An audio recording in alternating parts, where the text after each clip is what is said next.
ہماری اللہ تعالیٰ سے ہمیشہ یہ دعا ہوتی ہے کہ حادثات سے ہمیں بچائے، سب کو بچائے، لیکن حادثات کسی کے ساتھ بھی ہو سکتے ہیں اور انسان کی زندگی کا یہ امتحان ہوتا ہے۔ اب اگر کسی کے ساتھ ایک ایسا حادثہ ہو جائے کہ اس کا ہاتھ بالکل کٹ جائے اور وہ تن سے جدا ہو جائے تو پھر ظاہر ہے سب پریشان ہو جاتے ہیں کہ اب یہ شخص جس کے ساتھ یہ حادثہ پیش آیا ہے یہ ساری زندگی کے لیے معذور ہو جائے گا یا معذور ہو جائے گی۔ لیکن ملتان میں جو پاک اٹالین برنز سینٹر ہے نشتر میڈیکل یونیورسٹی میں، وہاں پر ایک کارنامہ انجام دیا گیا اور ایک بچی جس کا ہاتھ اس کے تن سے بالکل جدا ہو گیا تھا، کٹ گیا تھا، اسے جوڑ دیا گیا ہے مکمل طور پر، اس کے ہاتھ کو اس کی جو جوڑ دیا گیا ہے، اس کی جو فنگرز تھیں اور جو سارا جو یہ والا جو آگے کا حصہ ہوتا ہے یہ جوڑ دیا گیا ہے اس سے۔ اچھا، اب یہ کیسے ہوا، کس طریقے سے یہ کام کیا گیا، ڈاکٹرز نے کیا اس کے اندر سائنس لگائی؟ ڈاکٹر بلال سعید صاحب ہمارے ساتھ موجود ہیں جن کا تعلق ہے نشتر میڈیکل یونیورسٹی کے، اور پلاسٹک سرجن ہیں یہ اور ایسوسیٹ پروفیسر ہیں، یہ سرجن ہیں۔ ان سے ہم بات کرتے ہیں کہ سر یہ سارا سلسلہ جو تھا یہ کیسے معجزہ کر دیا آپ لوگوں نے اللہ تعالیٰ کی مدد سے۔ السلام علیکم ڈاکٹر بلال صاحب۔ جی وعلیکم السلام۔ بلال صاحب یہ ذرا بتائیے گا واقعہ کیا تھا، یہ بچی آپ لوگوں کے پاس آئی تو کیا صورتحال تھی اور پھر کیا پروسیس کیا گیا، کیا صورتحال تھی؟ اچھا، یہ ایگریکلچر کیونکہ ہمارا کیچمنٹ ایریا ہے تو روٹین ہے ہمارے سینٹر میں کہ ہفتے میں ہم 1 سے 2 کم از کم اس طرح کے مریض ریسیو کرتے ہیں۔ تو بچے روٹین میں گھروں کے اندر، کھیتوں کے اندر کھیلتے ہوئے ٹوکا مشین انجری کے قریب کسی نہ کسی طرح سے یہ پہنچ جاتے ہیں۔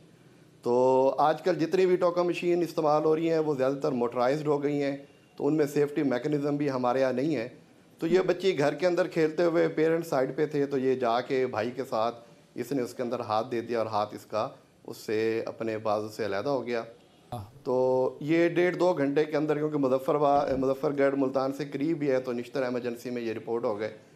تو ہمارے پاس جو ہماری ٹیم ہے 24/7 اویلیبل ہوتی ہے، تو ڈاکٹر نوید شہزاد جو کہ ہمارے سینئر رجسٹرار ہیں اور ڈاکٹر نویرہ جو ڈیوٹی ڈاکٹر تھیں، تو فوراً انہوں نے جا کے بچے کو اسیس کیا، اور جب اسیسمنٹ کے بعد ڈیسیجن یہ ہوا کہ کیونکہ اس کی خون کی نالی، کرنٹ والی رگیں، پٹھے وغیرہ سارے اور ہڈی ٹوٹ چکی ہے، تو اس کو ہمیں ہر حال میں ری پلانٹ کرنا ہے کہ اس کو دوبارہ جوڑنا ہے۔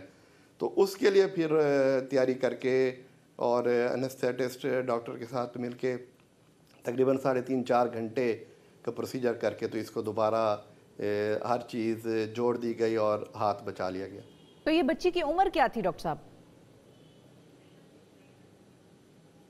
5 سال۔ اچھا، 5 سال کی یہ بچی تھی۔ اچھا مجھے یہ بتائیے کہ اب جب اس کا یہ ہاتھ پورے طریقے سے دوبارہ اس کے جسم سے جوڑ دیا گیا تو یہ کیا فلی فنکشنل ہو جائے گا؟ کیونکہ ظاہر ہے جو نسیں ہیں، جو رگیں ہیں، یہ تمام چیزیں جڑ گئی ہیں اور اب مکمل طور پر یہ صحیح طریقے سے کام کر سکے گی؟ انشاءاللہ ضرور۔ ری پلانٹ کے بعد جو ری ہیبلیٹیشن ہے وہ تھوڑا سا لمبا پروسیس ہے، جس میں فیملی کو کافی دفعہ ہمارے او پی ڈی کلینک میں آنا پڑتا ہے، فزیو تھراپی ان کو کرائی جاتی ہے۔ تو اگر یہ ساتھ ہمارے ساتھ چلیں اور پراپر جو ری ہیبلیٹیشن پروسیس اس کو فالو کریں تو آلموسٹ 100% دوبارہ فلی فنکشنل اچیو کر سکتے ہیں آپ اس کو۔ تو ڈاکٹر صاحب یہ صرف ہاتھوں کا اس طرح سے آپریشن ممکن ہے یا ٹانگوں کا، پاؤں کا اور جسم کے جو باقی اعضاء ہیں ان کا بھی ممکن ہے اگر وہ خدا نخواستہ کسی کی کوئی چیز کٹ جائے تو؟ یہ تقریباً ہر عضو کا پاسبل ہے، اور روٹین میں ہاتھ کے علاوہ ہم ٹوٹل جو اوپر والا بازو ہے کندھے کے ساتھ، کیونکہ آج کل ٹریفک بہت زیادہ ہو گئی ہے، ہائی سپیڈ وہیکلز آ گئے ہیں، تو ایکسیڈنٹس میں بھی لوگ روٹین میں آتے ہیں کہ اوپر والا پورا جو بازو ہے وہ چیسٹ کے ساتھ علیحدہ ہوا ہے۔ روڈ سائڈ ایکسیڈنٹ کے اندر ٹانگیں درمیان میں سے کٹ جاتی ہیں، فائر آرم میں خون کی نالیاں اس میں ڈیمیج ہو جاتی ہیں۔ تو الحمدللہ کئی سالوں سے یہ ہر قسم کے جو کیسز آ رہے ہیں، اگر ودن گولڈن ٹائم جو 6-8 گھنٹے کے اندر یہ پروسیس سٹارٹ ہو جائے تو 100% اس میں ہم ان کو سیو کر سکتے ہیں۔ تو ڈاکٹر صاحب یہ کیسے تعین کرتے ہیں آپ لوگ کہ جو باڈی کا پارٹ الگ ہو گیا تھا اور اس کو واپس لگایا ہے؟ مثال کے طور پہ میں آپ کو کڈنی ٹرانسپلانٹ کا وہ یا لیور ٹرانسپلانٹ کا دے دیتی ہوں ایگزامپل، کہ وہ جب ہم نے یہ سنا ہے اور پڑھا ہے کہ جب کوئی ٹرانسپلانٹ ہوتا ہے تو وہ یہ دیکھتے ہیں ڈاکٹرز کہ کیا باڈی نے اس فورن پارٹ کو ایکسیپٹ کر لیا یا نہیں کیا۔ تو اگر ہاتھ آپ کا یا پاؤں مثال کے طور پہ الگ ہو جاتا ہے اور دوبارہ لگاتے ہیں تو یہ کیسے تعین کرتے ہیں کہ آپ کی باڈی نے اس ہاتھ کو یا اس پاؤں کو ایز اے فورن پارٹ دوبارہ ایکسیپٹ کر لیا ہے باڈی میں؟ اچھا، وہ جو کڈنی یا لیور ٹرانسپلانٹ ہے وہ کسی اور کا لے کے اس کو لگایا جاتا ہے اس پیشنٹ کو، وہ اس لیے اس کے اندر ریجیکشن کے چانسز رہتے ہیں.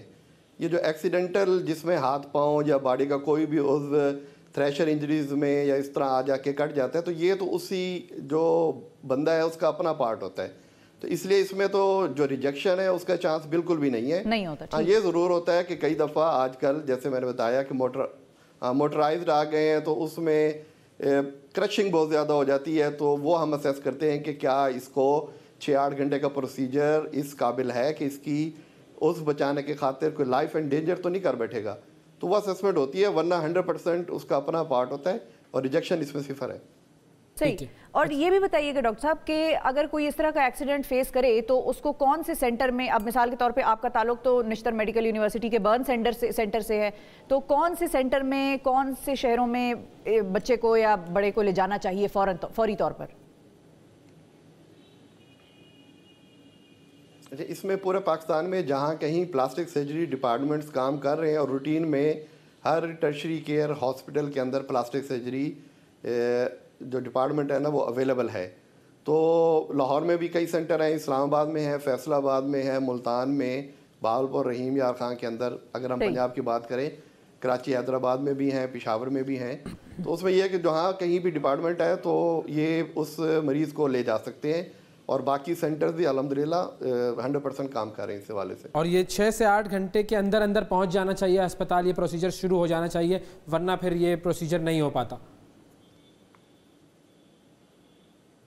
ہاں، گولڈن پیریڈ 6 آورز ہے، اس میں جیسے جیسے پٹھوں کا کمپوننٹ اس کٹے ہوئے عضو میں بڑھتا جائے گا، ہاتھ کے اندر تو 8-10 گھنٹے 12 گھنٹے کے بعد بھی سکسیسفل آپ ری پلانٹ کر جاتے ہیں. لیکن اگر پورا بازو کٹا ہوا ہے یا ٹانگ کٹی ہوئی ہے جس میں مسل ماس زیادہ ہے، تو جتنا ٹائم 6 گھنٹے سے زیادہ بڑھتا جائے گا تو اس میں پھر سکسیس کے چانسز کم ہوتے جاتے ہیں اور مریض کو کمپلیکیشن کے چانسز بڑھتے جاتے ہیں. ٹھیک ہے. فائنلی صرف یہ بتائیے گا کہ یہ چونکہ یہ گورنمنٹ ہاسپٹلس کا جو سلسلہ ہے اس میں یہ پورا پروسیجر جو ہے وہ مفت ہوتا ہے لوگوں کے لیے؟ جی 100% فری ہے. اور اگر پرائیویٹ ہاسپٹل میں کرائیں گے تو کتنا خرچہ آ جائے گا تقریباً؟ پرائیویٹ ہاسپٹل ویری کریں گے کہ کہاں جا رہے ہیں، سٹی بھی ویریشن ہوگی، لیکن جیسے جتنے بھی سرکاری ہاسپٹل اگر ہم ملتان برن سینٹر کی بات کریں تو سال کے اندر تقریباً 100 کے قریب یا اس سے زیادہ اس طرح کے ملتے جلتے کیسز آتے ہیں جو کہ فری آف کاسٹ 6-8 گھنٹے کا پروسیجر ہوتا ہے. تو پرائیویٹ ہاسپٹل میں تو ہو سکتا ہے کہ یہ 2-3 لاکھ روپے سے اوپر چلی جائے کاسٹ اس کی. ٹھیک ہے جی. اور شکریہ ادا کریں گے ڈاکٹر بلال سعید ہمارے ساتھ موجود تھے، اور بڑا ہی یہ ایک واقعی کمال کام ہے، اور لوگوں کے لیے بھی یہ ایک ایسی بات ہے کہ ایک تو یہ کہ اپنے بچوں کا خیال رکھیں، نمبر 1. دوسری چیز یہ کہ اگر اس طرح کا کوئی حادثہ خدا نخواستہ ہو جائے تو فوراً 6 سے 8 گھنٹے کا جو ایک ٹائم پیریڈ انہوں نے بتایا گولڈن ٹائم پیریڈ جو ہے اس دوران وہ اپنے بچوں کو ہسپتال پہنچا دیں تاکہ پروسیجر کا آغاز ہو جائے اور وہ معذوری سے بچ جائیں. اور یہ تمام چیزیں گورنمنٹ ہاسپٹلس میں فری آف کاسٹ ہوتی ہیں، یہ اللہ کا شکر ہے. بہت شکریہ ڈاکٹر صاحب کا.